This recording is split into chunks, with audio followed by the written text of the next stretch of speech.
Here he comes, here comes Speed. Speed Racer is one of the most underrated action cartoons of the 1960s, but there's no doubt it left its mark on American audiences in its single explosive season. Even with only 52 episodes, we got a boatload of stuff to cover today.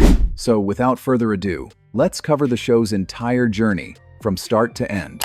So settle down, grab that popcorn, and smash subscribe. It's gonna be a good one. Here's the thing nobody tells you about Speed Racer. It wasn't supposed to work.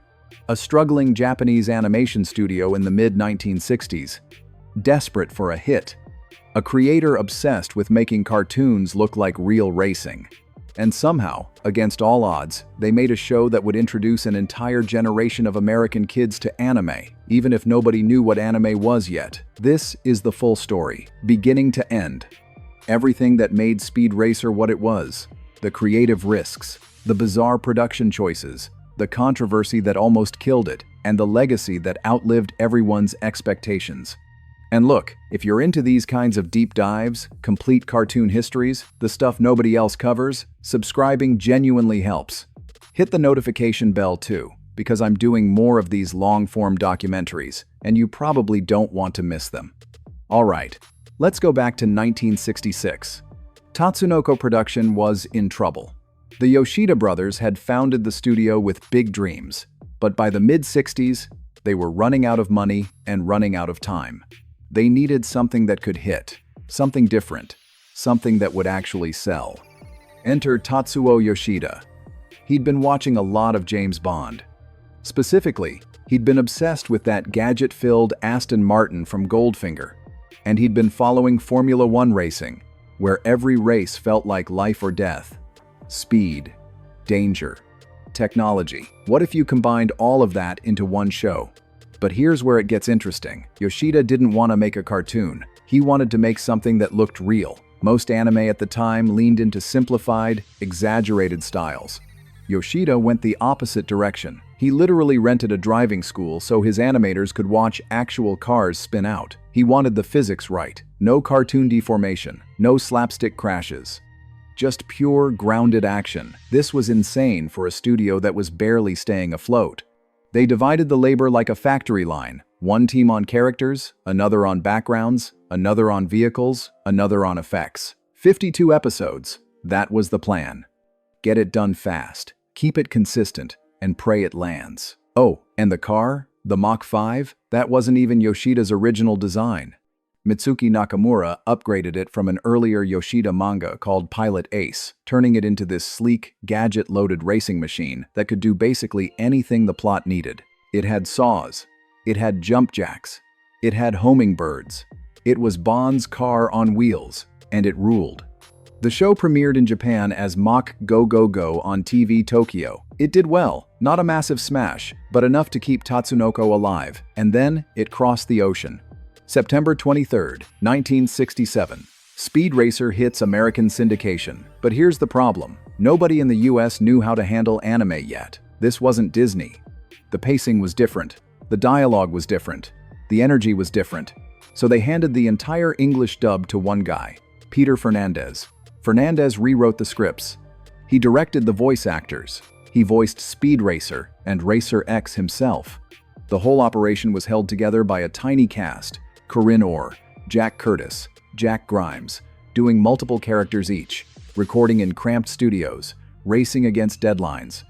And because the Japanese version had way more dialogue than the lip movements allowed, Fernandez did something wild. He just talked faster.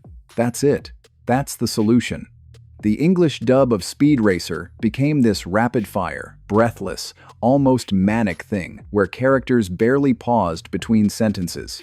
Speed would rattle off his thoughts at 100 miles per hour while dodging explosions. It was ridiculous. It was campy. It was perfect. The Japanese version had 16+ actors and better pacing. The American version had 5 people doing their best while trying to match mouth movements that didn't line up. You can still see it in some scenes. Characters' lips stop moving, but the dialogue keeps going. Grunts and accents were thrown in to fill gaps.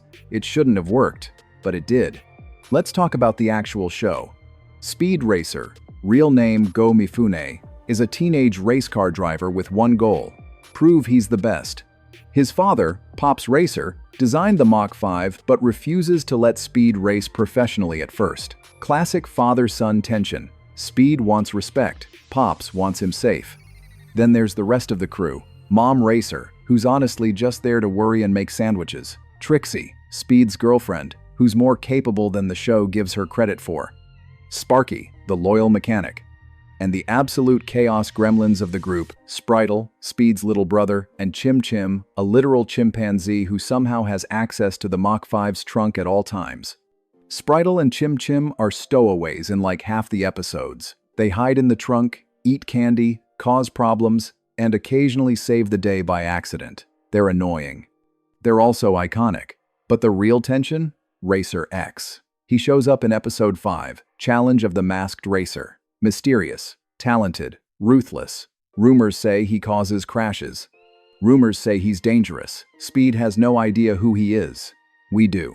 Racer X is Rex Racer, Speed's older brother, who left the family years ago after a racing disgrace.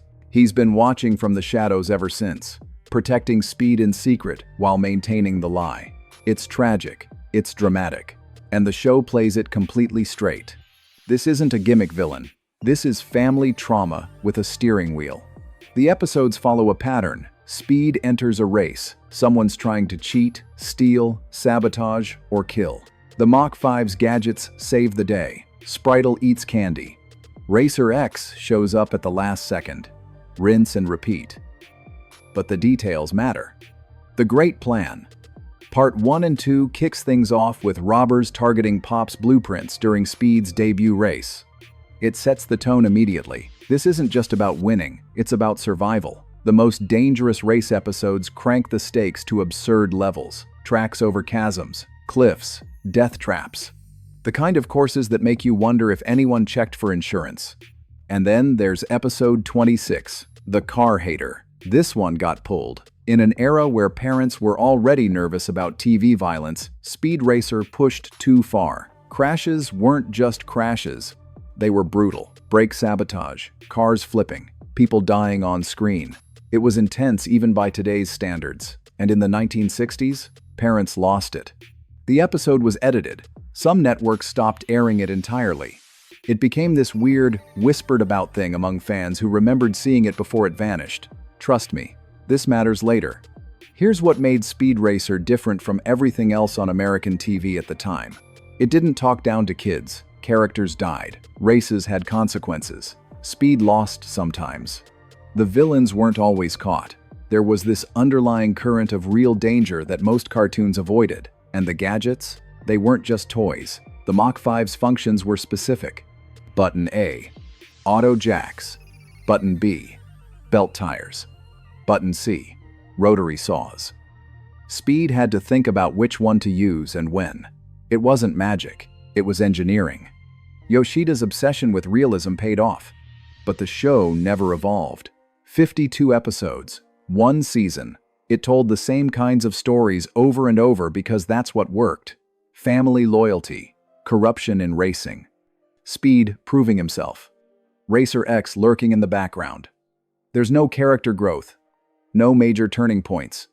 Speed starts as a determined racer and ends as a determined racer. Racer X never reveals himself. Pops never fully approves. It's a loop. And in March 1968, it ended. Not because it failed, not because it got canceled. It just finished. 52 episodes was the plan. They made 52 episodes. Done. No grand finale, no closure, just the last race, and then silence. But here's the thing. Speed Racer didn't fade away. It stayed in syndication. It played on weekend mornings. It became this constant, weird presence in American pop culture for decades. Kids who watched it in the 70 seconds showed it to their kids in the 90 seconds.